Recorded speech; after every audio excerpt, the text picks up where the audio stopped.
तो सांग मैंने बापा आ दीदी की आज जाइए बारिपदा तो बापा सेठू आनी छतु ये छतु आनी आज रातिर माँ छतु भाजब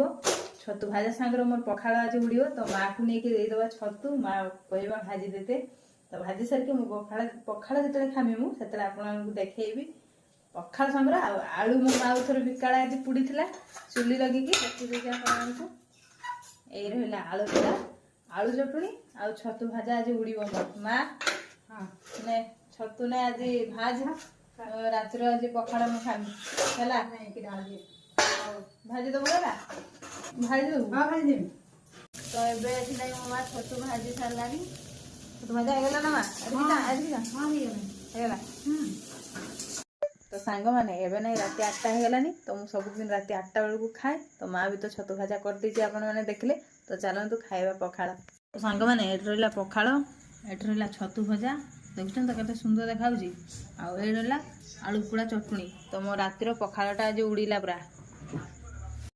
तो उड़ी दवा जल्दी जल्दी पखाड़ आलू चटनी छतु भाजा